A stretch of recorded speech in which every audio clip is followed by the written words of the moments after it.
Shalom. Lorsque les deux fils de Naomi sont morts, Naomi a demandé à ses deux belles-filles, Orpa et Ruth, de partir. Donc, de partir refaire leur vie, de la quitter et même d'aller se remarier si possible, mais de la laisser seule. Orpa est partie. Ruth a décidé de rester avec sa belle-mère. Et elle insistait, Naomi insistait en lui disant, mais pars, tu n'as rien à voir avec moi, on sera seul ici, je suis veuve, je n'ai plus d'enfants, je n'ai plus de mari, je n'ai rien à t'offrir. Mais elle a dit, je vais rester avec toi. Malgré les insistances de Naomi, Ruth est restée avec elle. Lorsque je lisais ce passage que nous connaissons tous d'ailleurs et que nous entendons fréquemment, le Saint-Esprit m'a dit loyauté et déloyauté.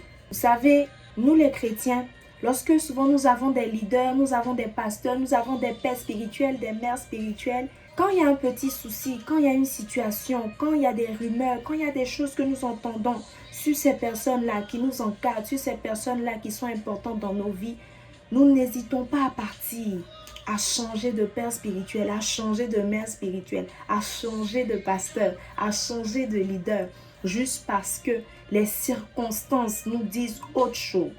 Alors que généralement au début, lorsque nous avons commencé à marcher avec ces personnes-là, ils ont changé nos vies d'une manière ou d'une autre. Et nous avions été convaincus que c'est Dieu qui a fait entrer ces personnes dans nos vies.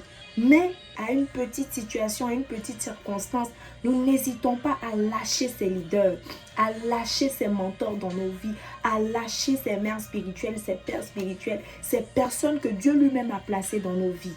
Nous n'hésitons pas à les abandonner.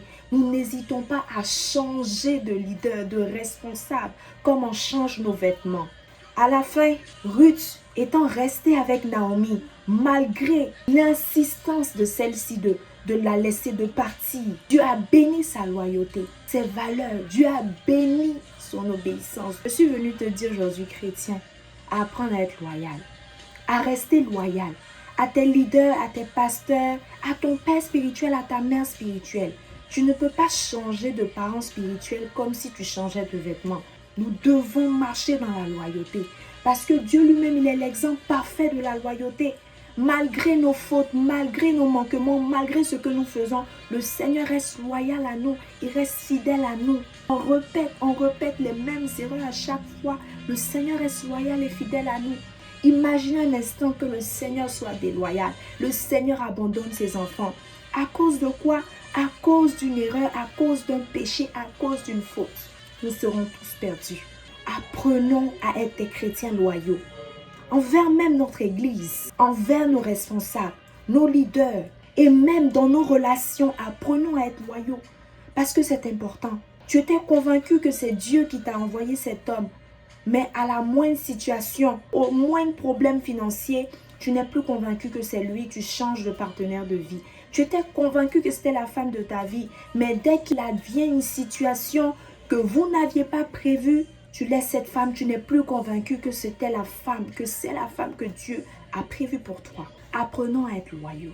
Dans tous les domaines de nos vies, apprenons à être loyaux. Car le Seigneur aime la loyauté et le Seigneur bénit la loyauté. Que le Seigneur te bénisse.